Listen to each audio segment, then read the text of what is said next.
Hello and welcome to Something Positive for Positive People, where normally you'd hear me talk about herpes related things. And today, that's not what this is going to be. I tried to record this a second ago and realized that the way that I started was very dark. So I'm going to preface it with that I am taking a step in my grieving process of completing this full circle, at least publicly, but also doing so in a way that I haven't been in a while. I haven't been vulnerable for real, in a while. I sent out my newsletter on March 31st. Today's March or April 5th. And I got a lot of really good, just positive support from people that I didn't even know I had support from. And it was a beautiful set of moments where my email would, pop up and somebody would just say, "Hey, I read your newsletter. I'm sorry for what you're going through. Here's something that could be helpful." And these were very thoughtful messages. And I just appreciate everyone who was there for me because, man, breakups fucking suck, man. And as a dude, I'm supposed to just go and like fuck somebody else and like move on and get through it, get over it. But don't nobody like give you the sympathy that like women get out of the relationship. No one I'm not saying I want anybody to just feel bad for me, but it's nice to just be considered and appreciated, and while I'm so grateful and thankful to the people who have reached out, I also take into consideration who hasn't reached out. And I guess like, if you know mutual people who are connected, like maybe you feel like you have to take sides. And that hurts, and the way that that hurts is in a way that I cannot communicate language for. And so I don't want to make this like a men women thing, but it fucking absolutely is. Like I'm in a field of sex education where the space is predominantly women. And I've even had people ask me, why aren't there more men, straight men, cisgendered heterosexual men here? And the the ways of engaging, maybe this is like one of those things where men's spaces do need to be men's spaces and women's spaces need to be women's spaces, and like the integration of the two, you kind of get some of the good with it, you get the bad with it, and its application for the other sex. Let's just go there: male, female, socially conditioned as men, women, however you want to look at it. But like, yeah, I do think that it's fucked up, to be completely honest, that more people know that my relationship has ended than people who've known that I was even in a relationship. Like that's wild. And that there's so many people that I would say like I thought were mutual friends of my ex and I. Like, I don't know if it's just that she got the story out there first or what, but also I recognize like how unrelatable my side and my experience is and has been to these people because they've not been socialized as men. Like there's no conditioning there, regardless of like if you date men, if you know men, like it's it's different. And again, I'm so grateful for the people who've reached out. And I'm also able to stand here and say that like, fuck it. I'm grateful for the people who didn't reach out. And I'm okay now, like regardless of how that sounded. Like I've already done my journaling, I already had my therapy sessions, like not that those things are concluded, but I've been able to just be angry in therapy. And I realized that like there's no space for me to have my raw emotions, because even in a lot of the things that I've been angry about or I am angry about, it's not been safe for me to express and communicate that anger. And so, regardless of how much I can't stand my therapist, he did a really good job of holding that space for me to just be angry. And he let me know, like, you need to be able to be angry. And like, I think I have a fear of my own anger. Yes, I have and have had a fear of my own anger. And the reason for that being because I've had spaces created by men to express that. I played football since I was in seventh grade. So all that, any anger that I would have had got to be channeled towards hitting somebody, or it got to be channeled towards collaborating in a way that I'm supported by and making other people better on my team for us to go out and win championships and possibly earn scholarships so that we can go to college and continue to do that. And then bam, we get plopped into the real world. And then that transition between you playing sports and then having to be in the real world, like there's no fucking outlet. There's no outlet for those emotions. There isn't. And you have to, first off, not only do you have to identify that there was such an importance and a critical need in being able to express your emotions, but also you have to recognize, oh, here was where I did that. Here was how I did that. How do I replace this? And I'm very fortunate that shortly after playing football, like there was a short gap between when sports ended and then when I got to start something positive for positive people, because I think there might have been like 4 years in there where I think that a lot of the unconscious expression of emotions may have happened through sex, like my sexual experiences. And through those sexual experiences, I've I've developed the communication to be able to have conversations with people like Cam Frazier, shout out to him, um, where we got to talk about how a lot of men do sports is also how a lot of men do sex. And being able to like have an exchange with somebody about that blew my fucking mind, y'all. And I think that that was very spot on. And now here I am in 2025 from an accumulation of experiences that I was aware of at least between 2012 and 2017. Now having like the language and understanding of what was happening for me with my emotions, and like, yeah, the anger thing, man. Like I have been angry and unable to really express that anger. And in that intensity of an emotion, like it feels very needy for me to have my emotion of anger. It feels very needy because I feel that I am emotionally intense. I know that. I know I'm intense emotionally. I do know that. Like it takes a very specifically kind of traumatized person to be able to do the work that I do.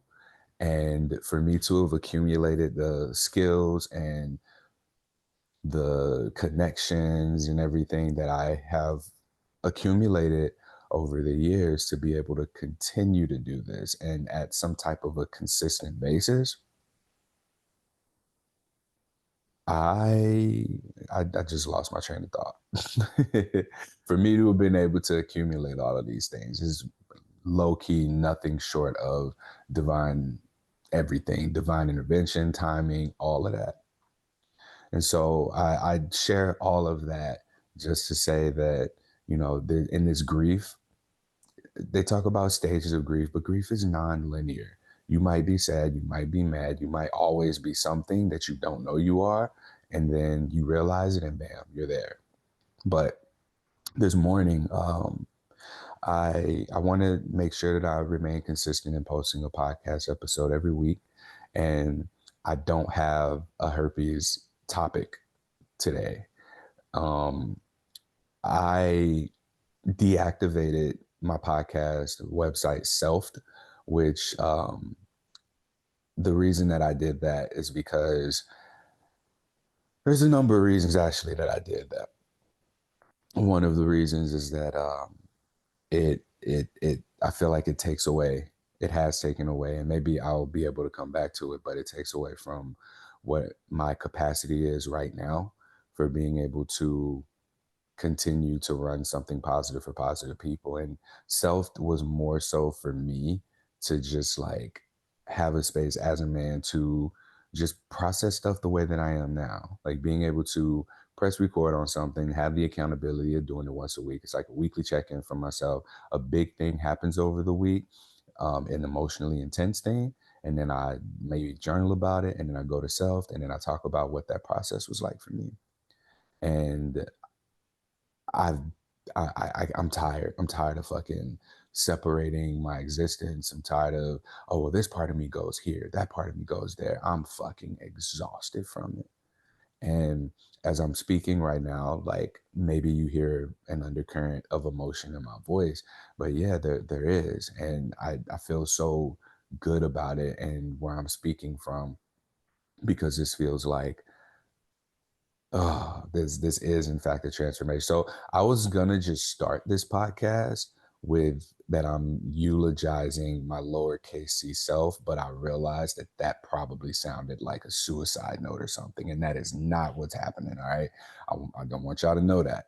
So here we are. It's April 5th, 2025, and I've been away. I've been home in St. Louis for the past month. This is the longest I've been home since I left, consistently, right? Like even when I was here for the summer of 2023, I was traveling and going to see places.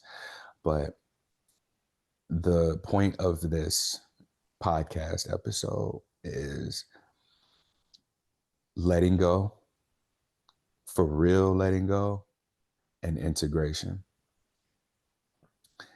I have been grieving for a long time. I've been grieving in my relationship, even while things were, quote, good between us. I think that there were, in looking back, a lot of signs, a handful. There's a handful of very distinct moments where I knew that I was going to eventually have to let go of my identity in association with this person that I was in a relationship with. It's not about her. It's not about what happened in the relationship. It's about my attachment to this big picture of my life, and the attachment being to becoming that person only in association with her. And that's a very challenging thing to grieve, because the entirety of the relationship, like I was working towards that, or working on that, and being that person, and changing my belief system, changing my behavior patterns, and forcing myself to like even try and change like who I am. And in doing so, there were all these inconsistencies. There were all of these like resistances that I had internally, and there wasn't a balance. I think that everything is there's like a fluctuation to it. It's a dance. There's contraction and expansion, right? We look at the universe starting from this Big Bang theory, right? Like everything was condensed and then bam, explosion, and now everything's expanding from that contracted state. And so what I would do is I'd have so much inner resistance or contractions in trying to restructure who I am. And then on the outside, there was so much like allowing and accepting and expansion externally. So there's so much inner struggle that isn't being let out. And then externally, there's so much acceptance minus any like bringing up of, a, here are inconsistencies that need to be pointed out. And I tried to take all of this shit on myself. And again, like maybe this is a socially conditioned as a man thing where like, yeah, you deal with it. You fix the shit. Right. And I thought I thought that I was good at communication, and I thought that I was getting better at communication, and I thought all of these things. And this isn't the first time that this kind of thing has happened. It's a pattern for me of like wanting to not necessarily just like merge, but also just like being excited, man, being excited that, I found my fucking person, that I'm the kind of person who likes to have my cake and eat it too. And I thought I found somebody who also wanted to eat cake with me. And that wasn't what it was. That wasn't what happened. And over time, like I tried to make myself not like cake throughout the relationship. I was like, all right, well, maybe I can, and trying to convince myself of things that like I've already worked so hard in being able to like accept about myself.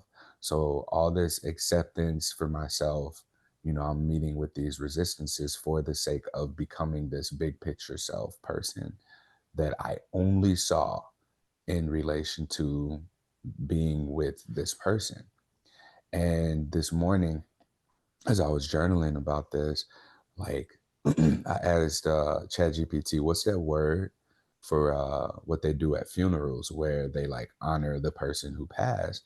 And it was like I gave it a little more context of what I wanted to do. I wanted to have this podcast recording where I just like honored the life of my lowercase c self. And so it gave me a template. And as it gave me the template, I choked up. I started crying.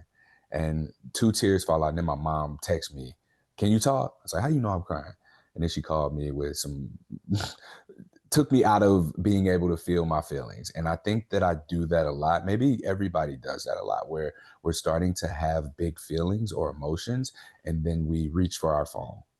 We start to have these big emotions, and then we, you know, text that person we ain't got no business texting, right?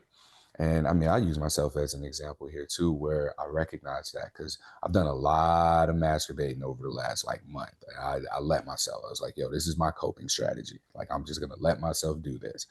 And with that, I was watching porn.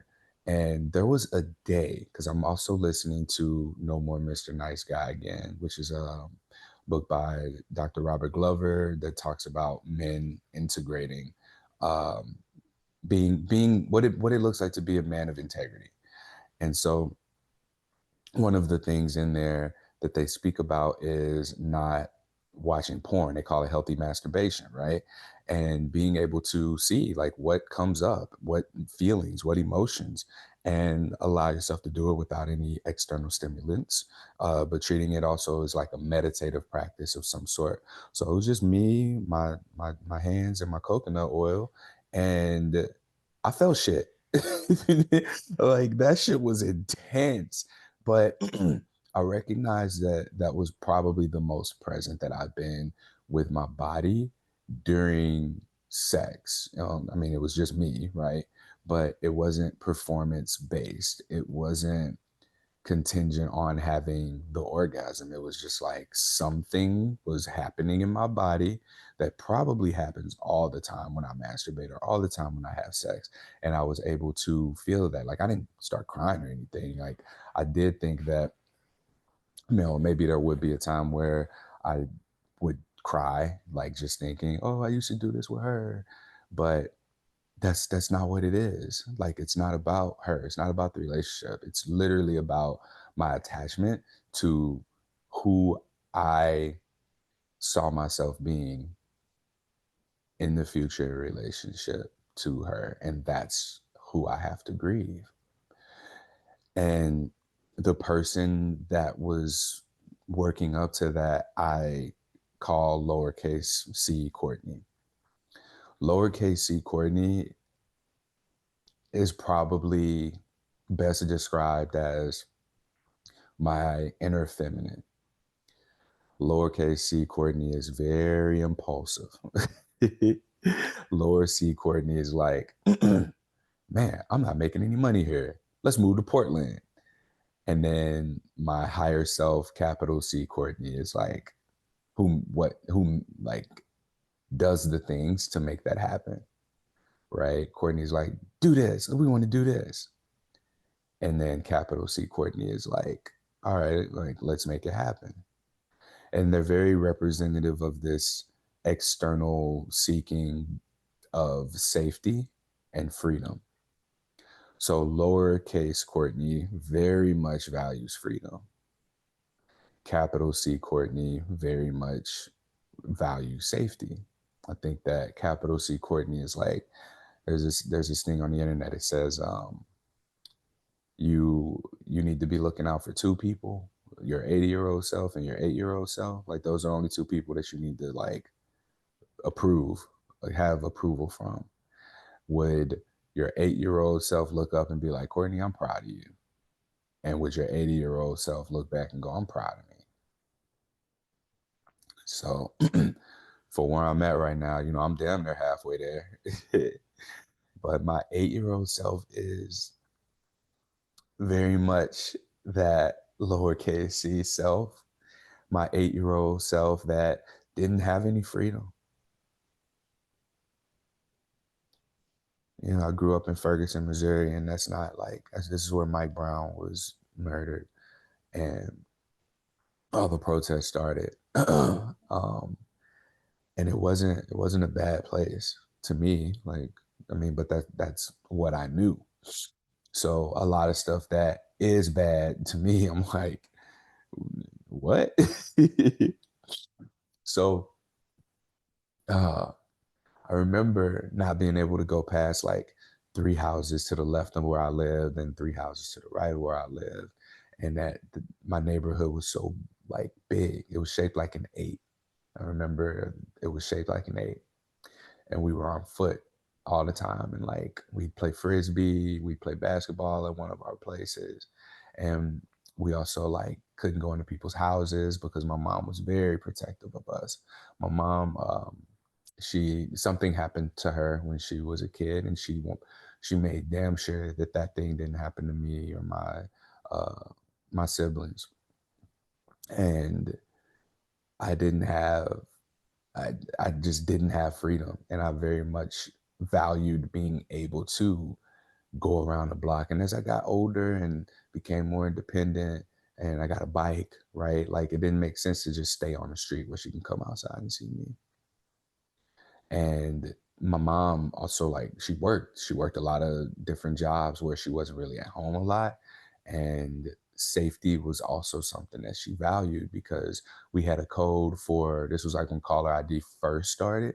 We had a code for if she was the person calling, like don't answer the phone for nobody, don't unlock the door for nobody. Like I remember these things, and I remember being in trouble for like losing a key because it was unsafe to lose a key because someone could find the key and break into your house and steal your shit and kill everybody in it. So this is the kind of childhood that I had. It was one where safety was so much more emphasized than freedom was, and I couldn't do shit. Like to me, I couldn't do shit.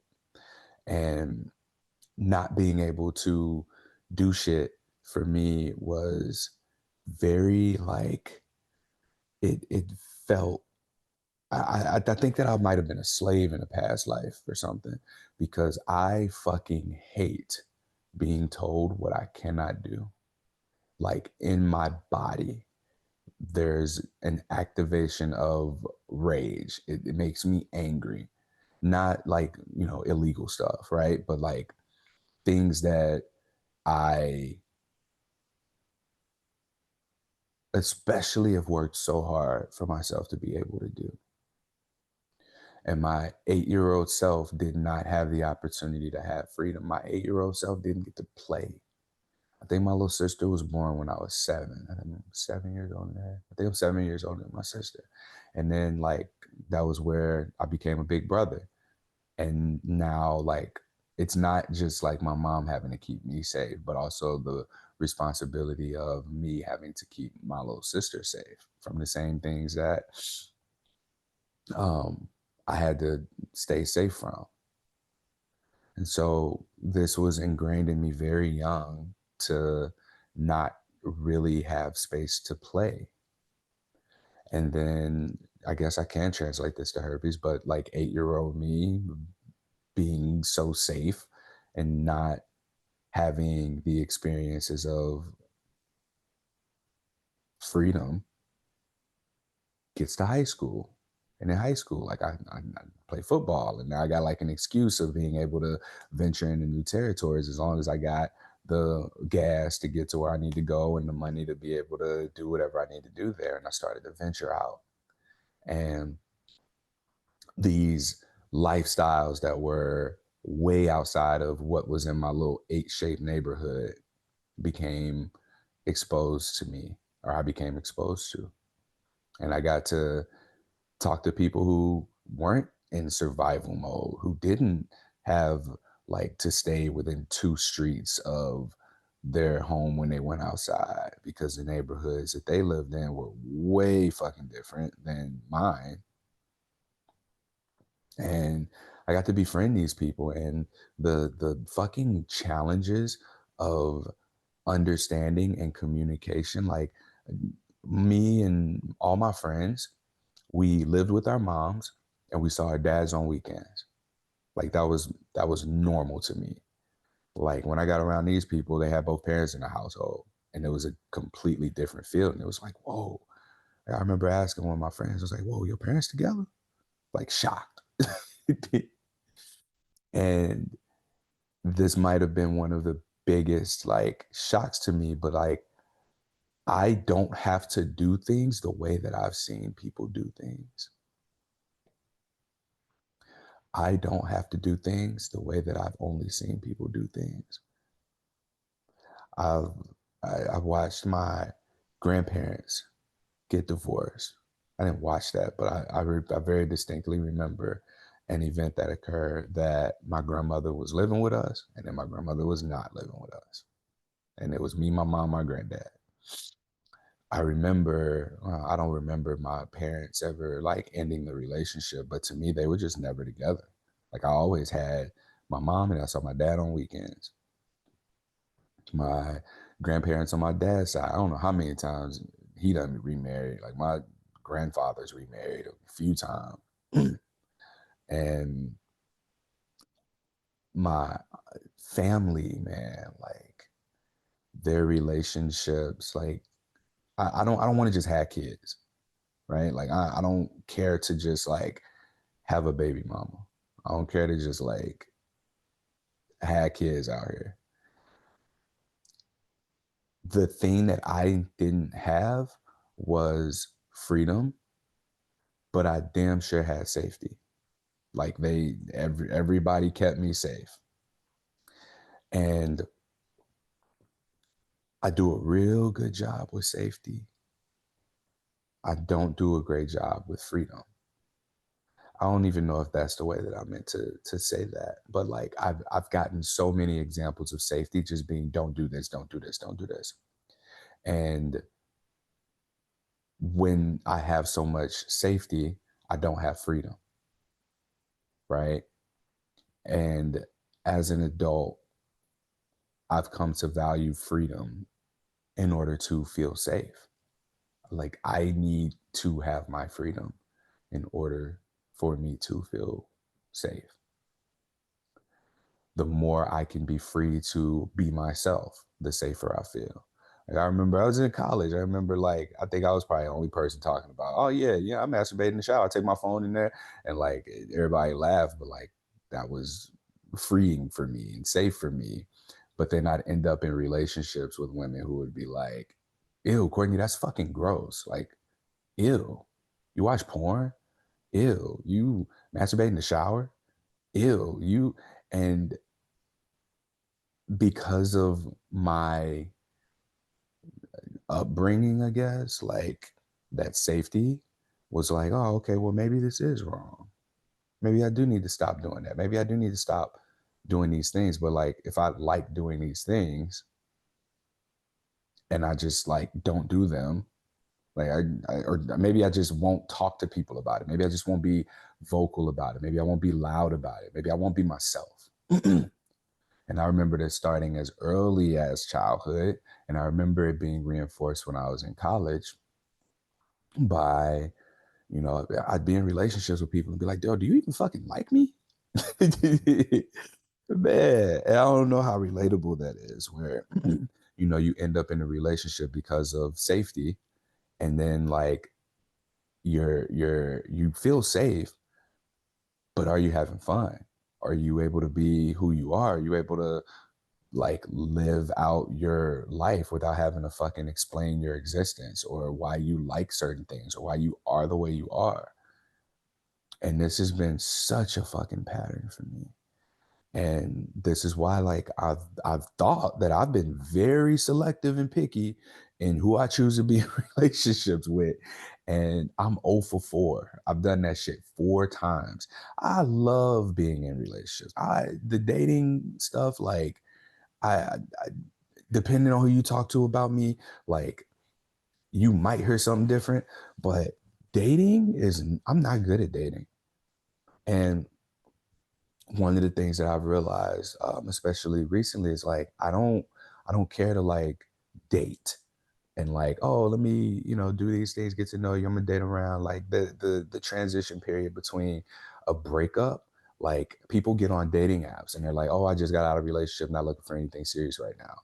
All right, cool. So you want to like practice that over the thing that you've practiced and gotten good at. Like for me, let me not speak for other people, but for myself, right? Like coming out of this relationship, I have learned that I absolutely need to detach from my identity as who I see myself being in association with the other person, right?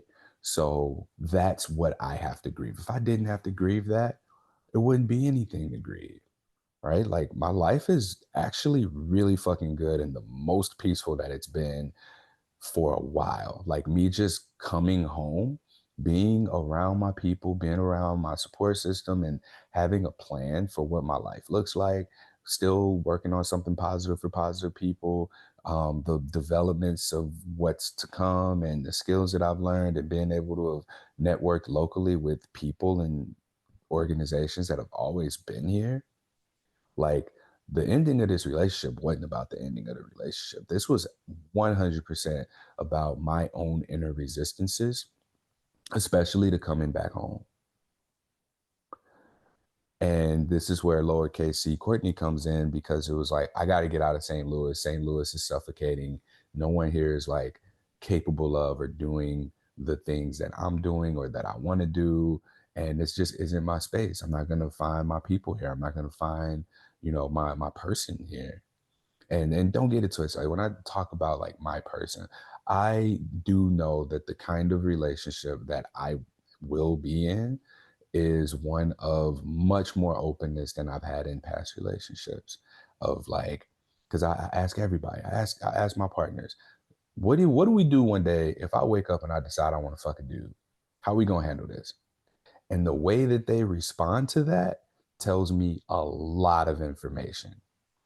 And all of the responses that I've gotten up to the most recent relationship have always been like some form of judgment or judgmentalness about it. And it's like, well, sexuality is supposed to be fluid, right? So I don't know. What if one day that happens? How are we going to handle it? Like, are you going to end the relationship with me? Because I'm in the state of Missouri, and like I've had sexual partners who've been like, yeah, like I can't be with a man who isn't dominant or who would like let me put my finger in his ass, right? Like these kinds of conversations have been like common here in my dating relationships experience here.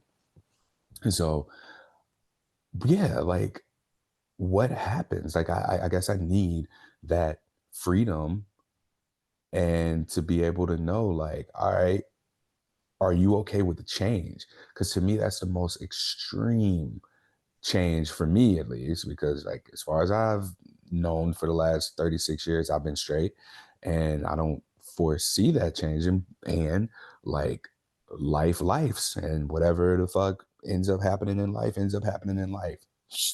And so, I asked that to see how flexible somebody is. And, I got like loopholed in my most recent relationship because like that wasn't the worst thing that could happen to her, or that wasn't the most extreme thing that could happen to her. And I bypassed what her response was, thinking like, huh, okay, well, that's new. But even then, like I now know my intention for asking that kind of question. And so my thing about, whatever relationship that I end up in, because I've also just like casually seen, it ain't even casual dating. Like these were casual relationships. And in my casual relationships, there have been um, there have been moments of like I've not always been with monogamous people or non-monogamous people. Like there's been this hope for more. There's been a hope for something more that I might not have consciously been aware of. But the way that these people, some of these people responded to me saying I had a girlfriend, like they lost their shit. Man. And I'm probably exaggerating, but the response was like not what I expected at all. And so, oh, where am I going with this? Oh, the relationship thing. So ending a relationship and then like jumping out into the dating world and like trying to fuck as many people as I can. That doesn't appeal to me. And I I I, I want to, have like relationships that work for me. Like I am not what happened in talking to my ex, and I'll say this because she's openly talking about being single and celibate for however long. And for me, like, why would I do that? Like, why would I get it. I hear you in the sense of like wanting to make space and spend time with yourself and date yourself and get to know yourself. That shit sound good, but like the more you do a thing, the better you get at that thing. I've been single. I've been single and unintentionally celibate. I've been single and out here. And now for where I am, like coming out of a relationship where I'm like, damn, you know what? I'm seeing things that I'm capable of that I didn't know that I was capable of before. And some of the things that I've learned in this relationship are uh, that this is what things can look like. And I think a lot of that was outside of my realm of possibility. And again, this isn't in relation to her, this is in relation to me. Like I got to see myself be a supportive boyfriend of, regardless of how sporadic some of the things were that I might have been supporting, I got to like see, okay, let me make this happen for you. Like I can make this thing happen. And I can do this externally. I can do this for someone else. I can get these resources. I can make these asks for someone else. And this is somebody that I care about. Like, yeah, like I'll never get over. Like I do things and she'd be like, I didn't ask you to do that. And it's like, well, you shouldn't have to. Like, if you the person that I'm seeing myself be with for the rest of my life, I'm not gonna watch you have to struggle through and suffer through whatever while I'm over here like living good. Like that don't make sense to me. And so it doesn't feel fair for whoever it is that I'm supposed to be with if I were to just like all the things that didn't work in my last relationship, shut that shit down and not do those things because they didn't work in this relationship that obviously I wasn't supposed to be in. And so now moving forward into the new relationship, like the reality is that whoever it is I'm supposed to be with, whatever I'm doing is a fit for that person. Whoever I am is a fit for that person. Like we're a fit for each other. And damn, I was supposed to just like read this eulogy. I'm eulogizing my lowercase self, my lowercase c self. But I guess this shit needs to come out because I've been trying so hard. I don't know how many times I tried to record a podcast episode and ended up just cutting it off because I bring up the relationship after saying, like, I don't want to give that any energy anymore. So this is really about now, lessons that I've learned that can be applied here for other people to be able to take. And also see, man, like herpes ain't the worst fucking thing that is going to happen to you. It's not. And if it is, or if it has been, you've had a very good life.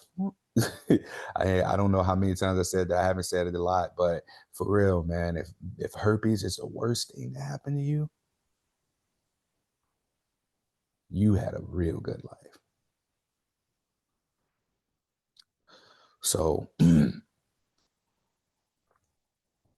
I think about, another time where my freedom was like taken, and it was upon my diagnosis. Like, I didn't think that I would ever have sex again.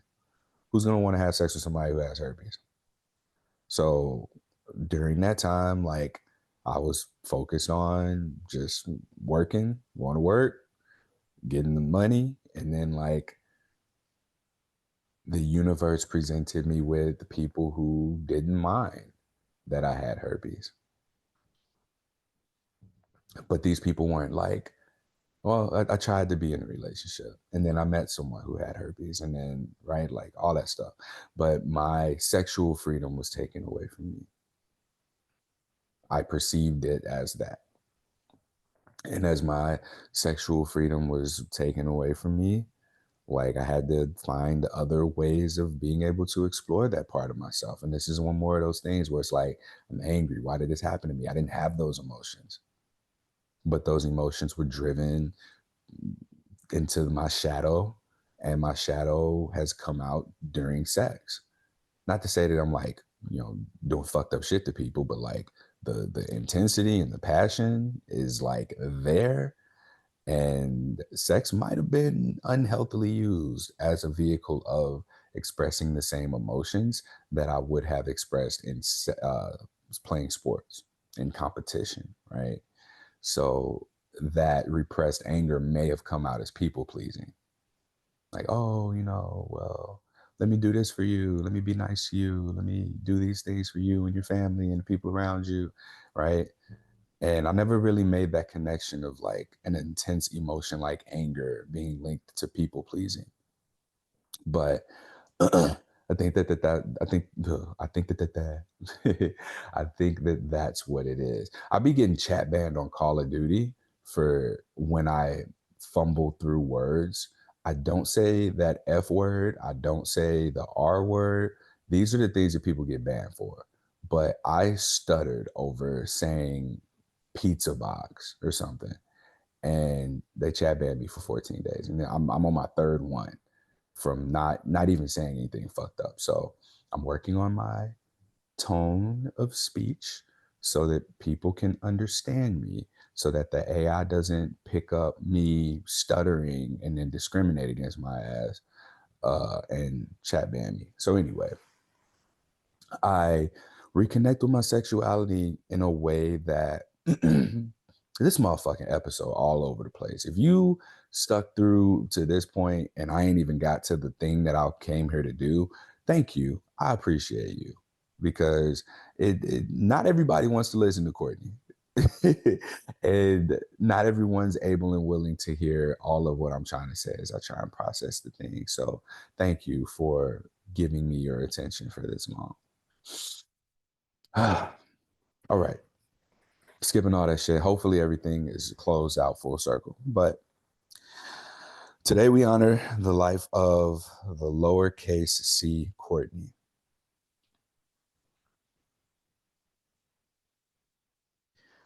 He just wanted to have fun. He just wanted to play. He wanted to make friends.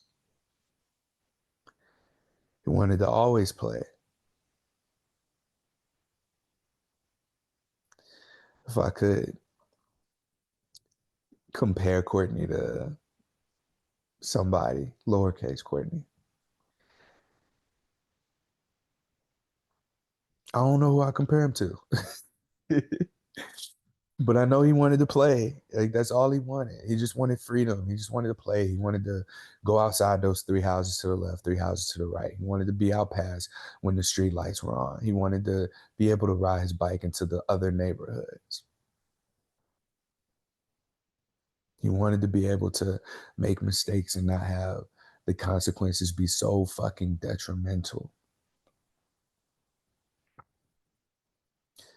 And in adulthood, he prioritized the opportunities to play.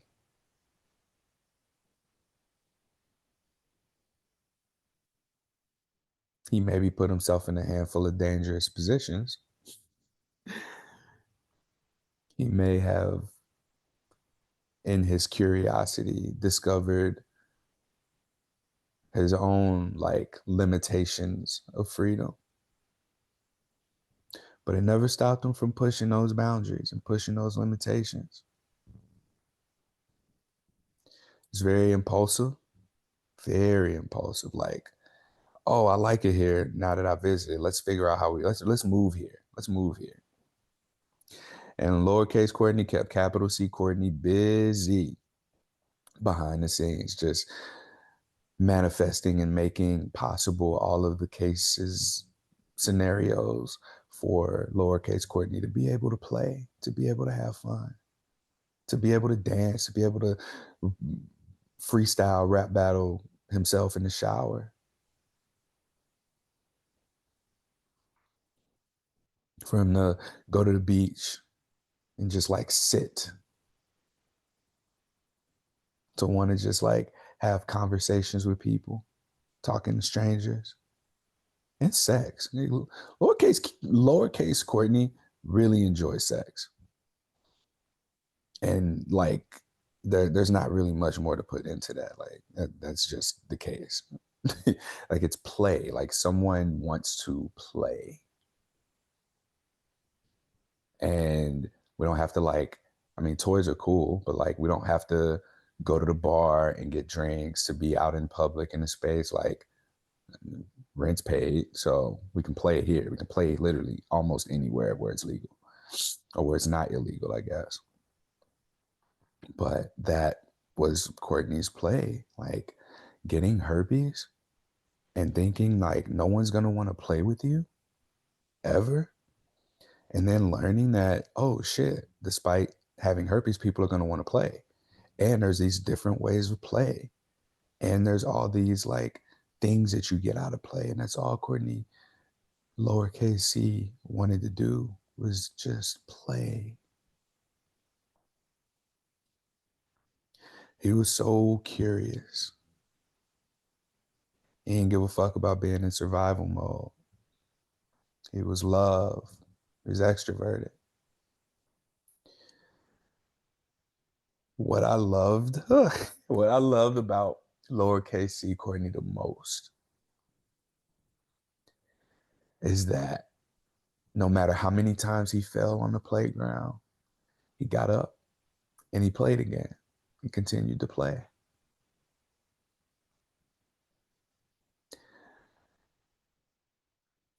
Some of his playmates outgrew him. He outgrew. And that never stopped him from just playing and finding new people to play with, finding new ways to play.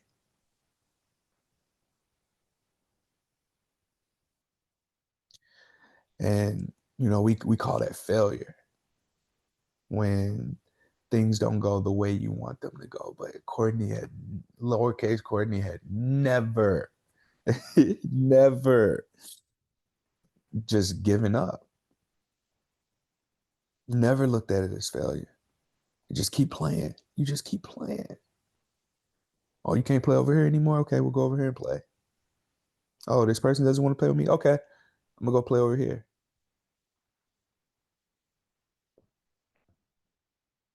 And you want to talk about the embodiment of freedom, like to be able to just do that and trust that you're protected. That's what lowercase c Courtney taught me. He taught me to trust. Lowercase c Courtney taught me to trust. Because how else can you play and play and play and fall and bruise yourself and, you know, be hurt by people coming and going and the games changing that you play, right?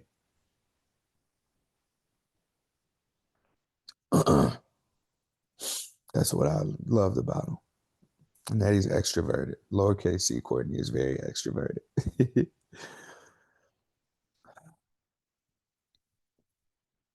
So those are the things that I loved about him. And what he taught me is, he taught me balance.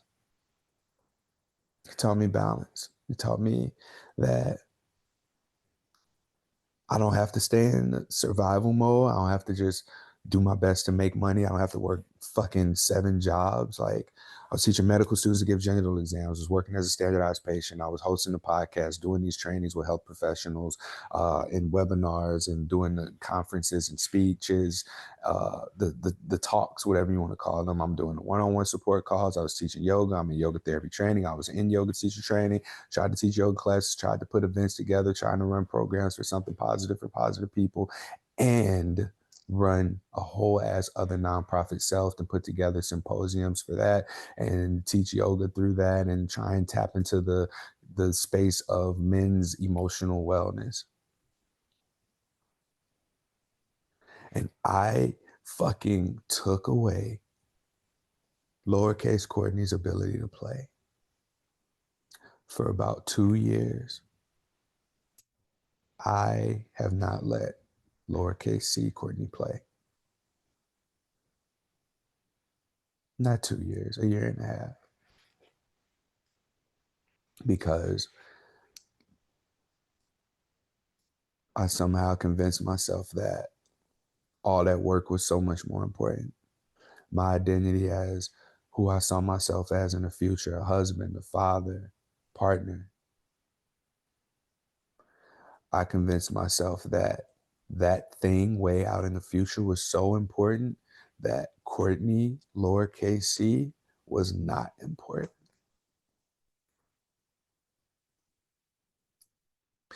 And I just fucking cast him into the shadows. I cast him into the shadow. I cast him back there with my anger. I cast him back there with the intensity of all of my emotions for nobody to see. I don't want people to see that. It's ugly there. It's dark. And in my big 4 relationships, I was affirmed in that. Courtney, who you are is not good enough. Who you are is not enough. Who you are is you don't make enough money. You know, I don't want to say names. That relationship.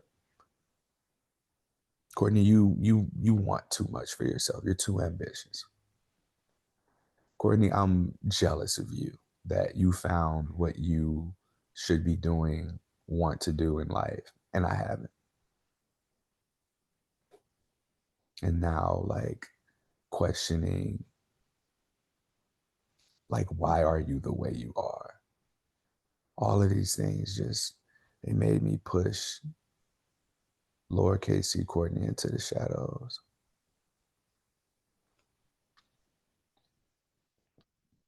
And that's something that I learned. Like, my shadows aren't fucking bad. Like, I like sex. Sex is play for me. Sex is healing for me. Sex is fun. Sex is inspiring. I should be able to have healthy, consensual sexual relationships with people and the kinds of experiences that I want to have, as long as, you know, this is talked about and negotiated, without me fucking being made to be like a fucking demon for it. You know, I don't cheat. And that's one thing I can say about my lowercase c self, is that despite, you know, playing, you get caught up in the game. You get caught up in whatever it is that you're playing, whoever it is that you're playing with, and you're present.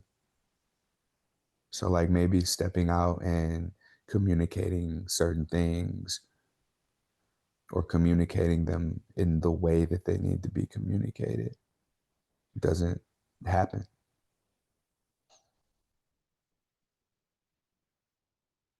all the time. Maybe the play isn't as safe as it can be because you are so present and in the moment. Or maybe lowercase c Courtney just never got certain things fast enough.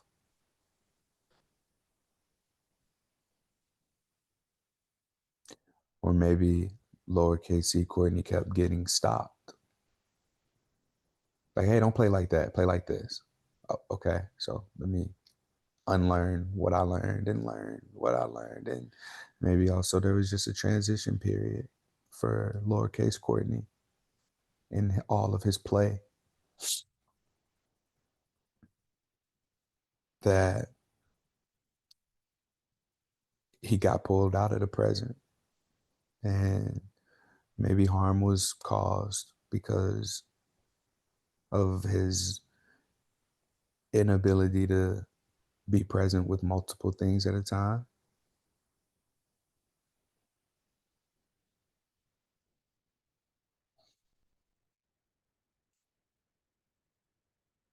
But man, that little nigga could play, boy. He was playing, he was playing. And he taught me to live life present in a way that is present because it's so hard to be present.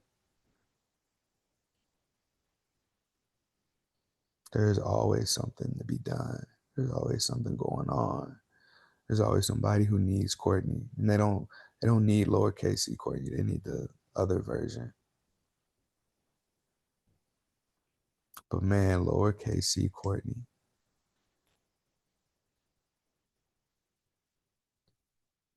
had friends, lost friends, would get rejected, would still keep it moving. And I thought that I needed to protect him. But as I said, the more freedom I feel, the safer I feel. So I put lowercase c Courtney and all of his needs and wants and desires into the shadow where nobody could see it. And I wore a mask. I wore a mask to try and act like lowercase c Courtney. Because can't nobody just fucking connect with serious Courtney all the time. Capital C Courtney. And I think that as I eulogize the lowercase c Courtney, as I'm sitting here like thinking, damn, is this a death? Is this like a death of self? I think I've been going about this and approaching it all wrong. Like I'm gonna try and finish this and then tie it all together some kind of way. I don't fucking know what this is about to turn out as. But what I learned from Courtney is from lowercase c Courtney is the importance of being present. Being present is important. I learned that I value freedom. And lowercase c Courtney didn't fucking externally seek out freedom. He was free. And he found ways of cultivating that freedom within himself and tried to share that with other people. You know, that's a learned behavior to shut down and not talk to strangers, to push back in your desires or what you want to do or your impulses. That's learned. Courtney Jr. or Courtney Jr. Wow. Courtney lowercase c never learned how to filter himself. My ego did that shit. My ego was like, oh, you know, people may not like this part of you, or we got experiences where people have said that you shouldn't be this way. So let's do something different. We're gonna dial you back. Come over here into this dark corner and exist here. I'll take it from here. The moments that I'm letting go of in relation to lowercase c Courtney,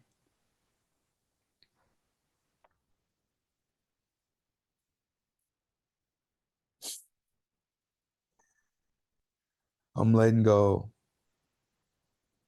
of this concept of capital C Courtney. Capital C Courtney put lowercase c Courtney in timeout.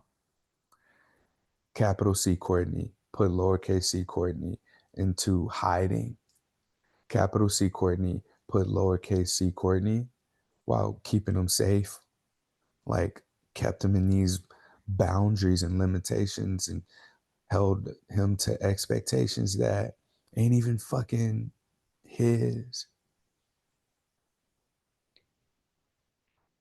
Regardless of how impulsive I am or have been, things have always worked out. And maybe I'm looking at this shit wrong. Lowercase c Courtney is me, is divinely protected. And capital C Courtney is just my fucking ego coming in and like dimming the light of myself that does in fact need to shine out into the world. You know, I question shit all the time about like, can I have a family and do the work that I do? Can I really be with somebody who is going to support me and like actually like help me move forward in all of what I want to do in the world? As ridiculous as it fucking sounds, people with herpes want to kill themselves. And I have just so happened to look up and be a reason that someone didn't. Through this herpes shit, all of the stuff that comes with it, the stigma, all that happens for people inside their worlds. If all I got to do is fucking exist out loud, for somebody to not kill themselves, for somebody to deliver a diagnosis in a way that's going to support them in not killing themselves, for somebody who doesn't have herpes to hear me talk about this in a way that is like, oh, well, I didn't think people with herpes were normal. Then so fucking be it. But I'm in my own way. This eulogy is not for lowercase c Courtney. This eulogy is for my fucking ego. My ego as the savior. Like I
Test, test. Okay.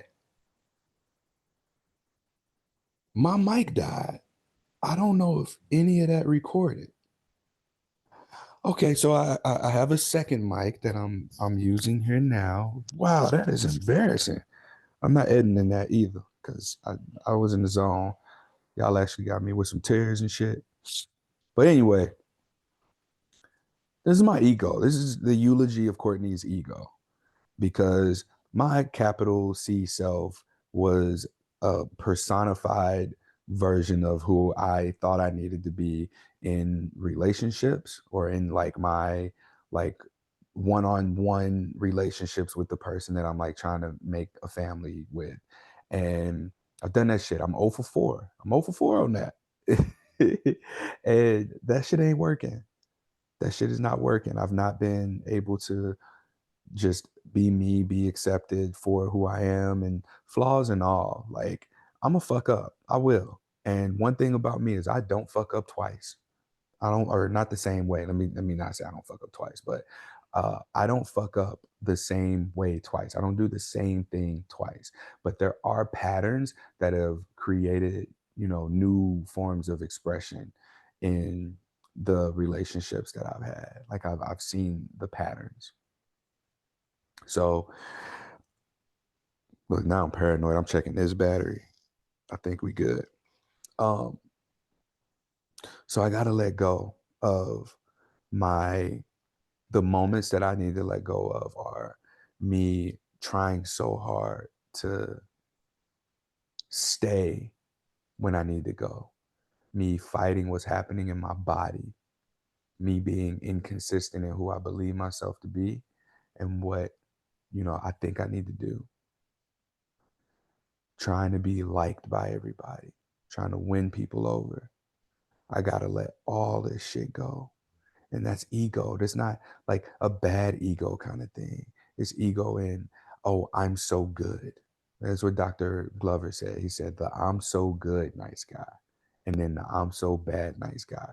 I've been in such the I'm so bad because of my relationship ending and like learning that things that I've done have been like completely like I didn't even know a lot of the things that I've done that were so negatively impactful. And it's like, well, damn, I was in this relationship for as long as I was, and I didn't know that these things had such an impact. Like I knew that they had an impact. It was like, all right, cool, let's fix it and move on. But like that wasn't what was needed.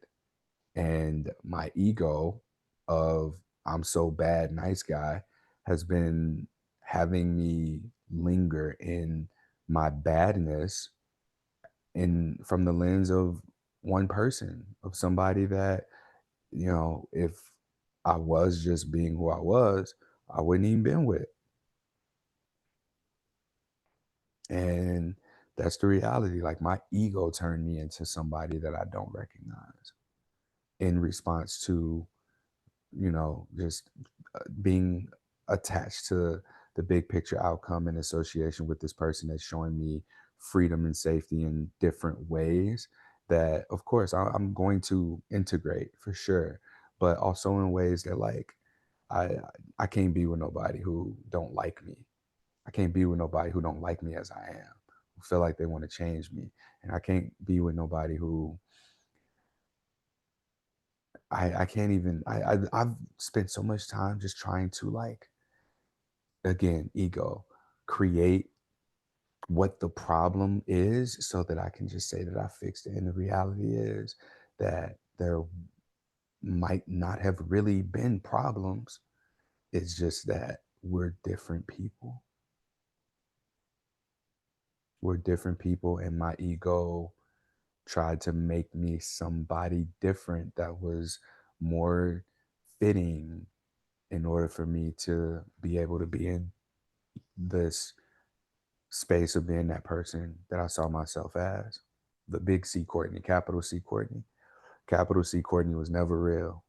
Lowercase c Courtney is just a label that I put on myself, but I'm done identifying with shit, man. I am the fucking space between the labels that we want to put on ourselves and each other.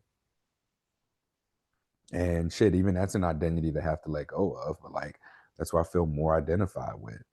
Like, there's so much room for play there. That's where nothing is, but everything comes from. I identify with space. That's what I identify with. If I'm gonna put my identity anywhere, that's what it's gonna be. Infinite possibility. Obviously, like shaped from my lived experience, not infinite possibility, infinite. Wow. Oh shit, I'm tired. How long I've been talking? Let me see. Oh, it is almost time for me to leave. I gotta teach a yoga class. All right. What moment am I letting go of? I am letting go of the moment where when people there's a direct point of contact where I am not supposed to be, excuse me, there anymore. Like, I'm letting go of externally seeking freedom and security, because that's what I've done in relationships is I'm looking for freedom, I'm looking for security, safety and freedom, safety, freedom, security, kind of the same things. I've been looking for those in others and in my relationships. And the reality is that I've I'm cultivating those within myself, and the transition of that really looks like me creating boundaries for myself around time, communication, my energy, emotions, my sex life, and my money. Did I say money? I don't know if I said money, but money and my health, of course. So yeah, I don't believe that I don't want to have boundaries for my person. I don't want to have boundaries, in whatever relationships that I have. And that's real for me. Like, I don't want to have boundaries with a person. I want to have boundaries around things that people can decide if those boundaries align for them and they make their way into my life. And I've not had to have boundaries with the people who are close to me and in my life. So that's where I stand. That's where I'm at. And that's what things look like for me moving forward. Um, yeah, I did a good job of being in a relationship by my standards, and that's what I want. Like, I found that, and I had it, and I didn't do a great job with it at parts, and a lot of it just came from expectation setting. But I did the right things with the wrong person, and I'm okay with that. I'm okay with that now. And I think that over the last week of me being at baseline, I've been able to really accept that. This is the first time I think I'm saying it out loud, but yeah, like, even in me just not being in this space or trying to like divide myself up. Well, self is for personal Courtney, something positive is for, the advocate Courtney. Like, talking about herpes is not vulnerable for me anymore. This shit is. Like, I'm reading you from stuff that I've written down in my notebook. I'm talking about my personal life. I'm talking about my the most difficult breakup for me to date. And this breakup is it's not with my ex. This breakup is with this identity that I fucking created for myself. Like, that is, ooh, ego is some shit. Like, I thought ego was just like bad and it'd be obvious, but like, for ego to have taken on this I'm so good role, like, oh, look how nice I am, look how good I am, right? Like, oh, I can do whatever you ask me to do. I can, not have desires or want to have sex with anybody else except you. And look at me. Like, I don't actually want these things. I don't have needs. I don't have desire. The reality is, I have needs. I get them met. And if someone sees those things and is able to support me in those ways and make my life a little easier, which I've had people in my life who have, and I didn't appreciate them.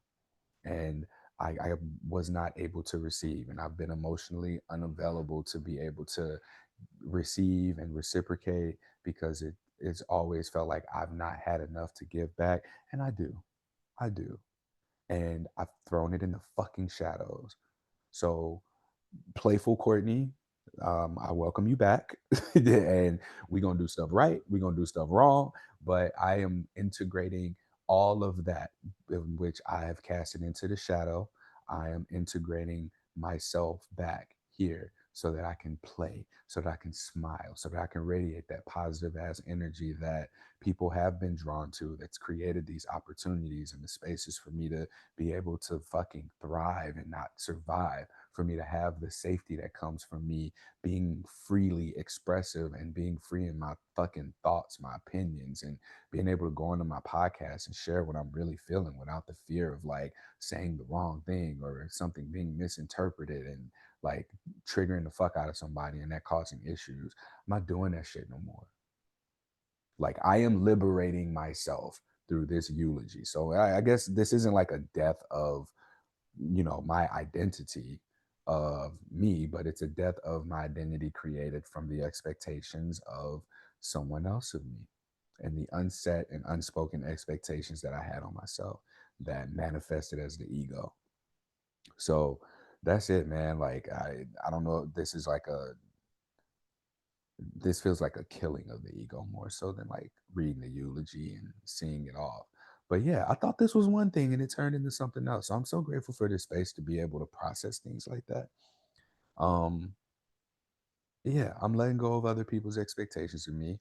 I'm letting go of my ego and this identity that I created for years out in the future based off of a year and a half of being in a relationship where there were such beautiful and good moments, but I guess I guess none of them were real if this person was who I had become. Like that relationship was probably just my ego. And this isn't me like in denial. This is me exploring possibilities, right? Like obviously if I was in a relationship for a year and a half, there were good moments to me that far outweighed any bad moments of things that happened. And so now like I gotta just let go. I gotta let go of that. And yeah, I know that this is right. I know that this feels good because there's no shift in my nervous system, right? Like I went to go and delete our text messages and Apple told me it was 32,000 texts. I cried. I was like, I can't do this. I can't delete this. And then when I did it again, like I did it. I let go because that's not me. And it's very unfortunate that, I feel shitty for not recognizing this and acting on it sooner because I wanted so bad I wanted to save somebody. And I got a whole ass job saving people. And also, like, I don't want to be the bad guy being like, hey, I can't save you. You got to save yourself. And then I want to feel bad asking for what I need, knowing damn well that my needs are emotional intensity. So there's a lot there. There's so much. There's so fucking much, y'all. But I gotta get my ass up. Ooh, hopefully I didn't just mess the mic up. There we go. But I gotta get up, and I thank y'all. Thank y'all for listening. Thanks for being here. Thanks for helping me be accountable and remain consistent. I'm getting up off my ass. I'm about to go teach this class. Hopefully people pass. But no, it ain't fourth grade. I'm just fucking with y'all. See, look, there we go. There we go. Freestyling Courtney back. I'm smiling. I cried a lot in this episode, but um, yeah, this is a eulogy for my ego. That's what this is, and I encourage everybody to do this. Yeah, thank y'all for taking the time to listen. I mean, this concludes this episode of Something Positive for Positive People. I ask that if you like this episode, that you leave a comment, some type of review, reach out to me, tell me, because I ain't gonna lie, like this really went up and down, and I was just supposed to read something out my journal, but that's rawness, that's vulnerability, and I guess that's letting go of expectations because this is what I chose to do this.